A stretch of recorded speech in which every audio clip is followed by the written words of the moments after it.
Now, Ron, tell me how you got started in this building project specifically for this home.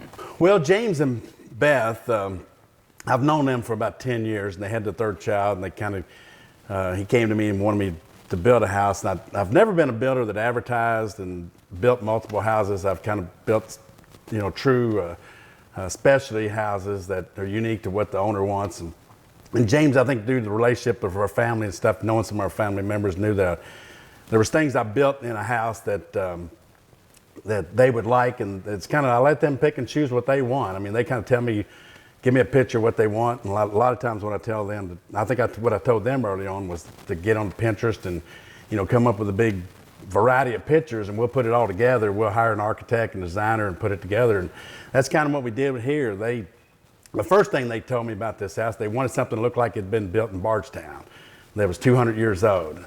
And for me, I kind of had a hard time visualizing that, but when we sat down and saw the pictures that they had from Bardstown, I saw it. And then they said the same thing inside. It just wasn't, like I said, a cookie cutter type house. It was, every room is unique and every room is special. I don't think there's any room in this house that you can duplicate out of a magazine. You won't find it. It's especially for what they wanted.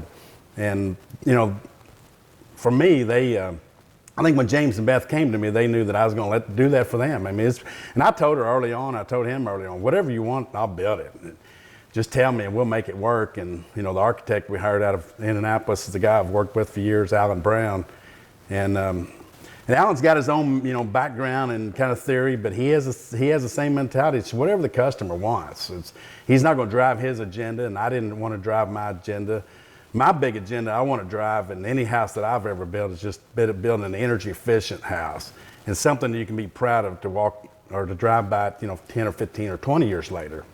And I think it's what we gave them here in this house. It's just, like I say, just look around. It's really wow. I mean, they both had great vision. One thing they wanted that was so non-traditional. They wanted white oak flooring, and what we had a hard time with was not only find the white oak flooring wasn't hard to find, and this is wide stuff. The minimum's 5 inch wide and it goes up to 8 inches.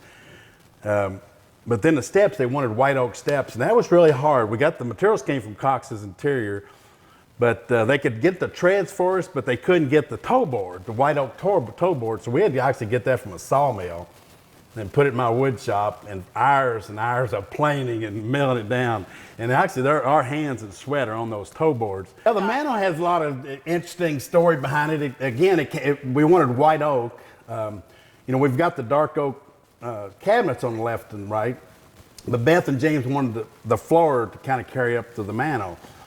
So finding a piece of white oak, solid white oak that size, was a task itself. But again, we went back to the Dickerson sawmill down in Kentucky, central Kentucky, Carl and Mackenzie. Is it McKay? And they found us a white oak log and milled it down for us. And then we brought it here, and it was 9 feet long and 600 pounds. It was huge. And Carl and McKay laughed about it, said, how in the heck are you guys going to get that thing up on the wall? And we cut it down to, I think it's 7 feet long, but it's 12 inches square. It's solid oak. And we figured right now it weighs 500 pounds. Wow, and, it's a magnificent statement piece. Yeah, it is. It's a conversation piece. And when it's done, we haven't sealed it yet, but it'll match that white oak floor and the steps. It's all going to flow together. When you drive up to this house, there is no doubt that this house looks different than any other home being built around in the area.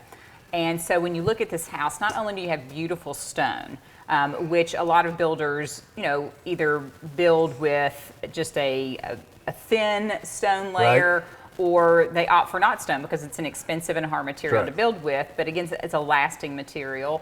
But then you look at the roof.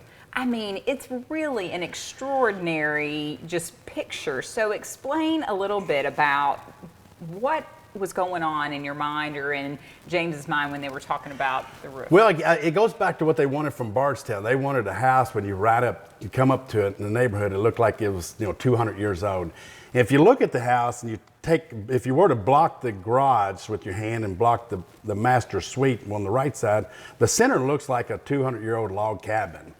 So James and them wanted the metal roof to be a true standing seam, and it's a true standing. It's a true standing seam. It's not, traditionally what you get off the shelf. It's delivered. It's already hemmed and everything.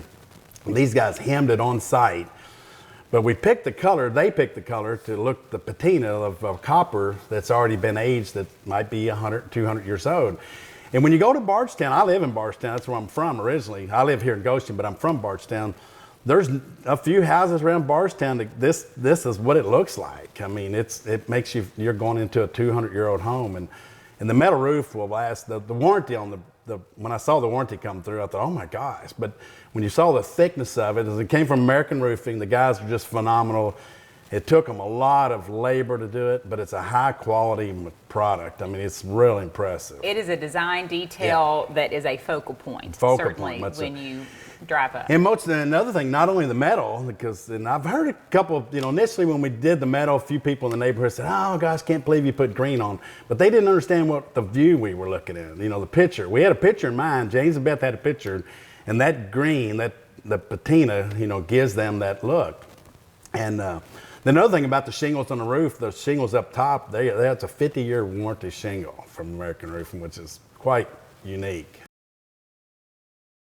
Now, the kitchen in this house is phenomenal. And as we all know, no matter what rooms that you build in a house, no matter how grand they are, everyone congregates in the kitchen. Yeah. No matter how small, how large, whatever, they will congregate in a kitchen. They will find a way to hang out. This kitchen is one of the most magnificent kitchens I think I've ever seen. And just explain the vaulted ceiling, the cabinets, just the special touches that you put in for the family. Well, again, they wanted a high ceiling, like the ceiling there's 20 foot 6 inches, I think. And Beth, to her culinary background, and James with his business that we know he does a lot of entertaining. He's on the NBA to Louisville committees and stuff. And they told us, hey, we're going to do a lot of entertaining.